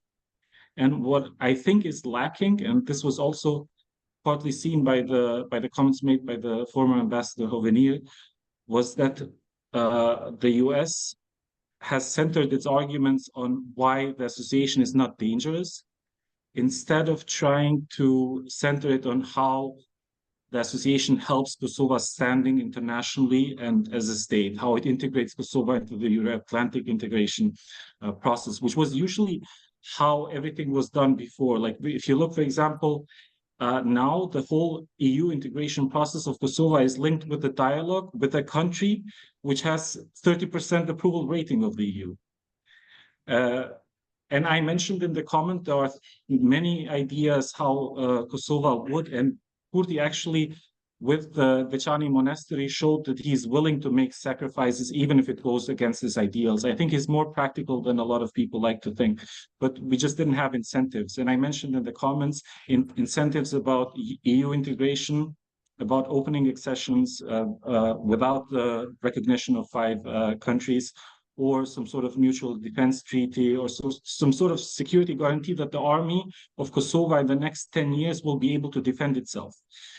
Those are the sort of incentives that would open, I think, the way. But this approach, just focusing on why it is not dangerous, why it is not Liga Srpska, is not going to move us forward, I think. Maybe I'll take that last piece really quick. Yeah. We tried, maybe unsuccessfully, to also make the argument that, at least since Ohrid, implementation of the ASM, or not even implementation, taking the step of sending a draft statute to the Constitutional Court, opened up a lot of very positive things for Kosovo. Implementation of the Ohrid Agreement, which included quite a lot of things that Serbia would start doing. Maybe we didn't do it well, and maybe that's not enough. The United States wasn't in a position to promise accession talks starting, and turned out neither was the EU. We weren't able to promise 5 non-recognizers. We weren't able to promise NATO membership or even Partnership for Peace, because those are decisions taken by their governments. But I think all those things become more possible when you start seeing Ohrid implemented, and Ohrid had a lot of very positive things for Kosovo that Serbia would start doing. And that was the incentive. If it isn't enough, it's the best we had. So that's all I can say. I think we are pretty much at time, and I want to thank the New Lines Institute for hosting this really, really constructive and fruitful discussion. I think this has been really interesting, and we've taken a different tack than any conversation on these issues that I've ever been at, so I think that's really great. I want to thank the authors, Mieczysław Boduszyński and Victor Peskin, for a really excellent report that sparked this, Donike Mini and Jeff Hovenier for your really wonderful commentary as discussants, and everyone in the audience for the time that you contributed, almost 2 hours to this discussion, and for your really thoughtful comments and questions. If you have any other questions that you didn't have the opportunity to ask during the event, I really apologize that we ran out of time, and hope that New Lines will find a way to organize another similar event sometime in the near future so that we can continue the conversation. Thank you so much to everyone for being here. Thank you very much, Robin. On behalf of the New Lines Institute and the Western Balkans Center, I want to thank our speakers, our panelists in particular, for a very rich and nuanced discussion, and especially special thanks to Victor and Mitek for such a timely and very important policy report. As you all know, the authors are working on a book, so I think I speak for them when I say that your comments and questions are welcome. You can reach out to them directly. You can reach out to my email. I'll be happy to put you in touch with the authors. And I really hope that we can continue this conversation, not just in future events, but also in publications. So please stay in touch and keep being in tune, and we'll have another event and a fruitful discussion very soon. Thank you, Robin. Thank you, New Lines. Thank you, Amina. Thanks, everyone. And another note, the recording of the session will be made available to everyone for your reference. So you will get an email with this, and it will be posted on our website. Great. Thank you. Have a great day, everyone. Thank you, everyone. Have a great day. Bye. Thank you. Bye.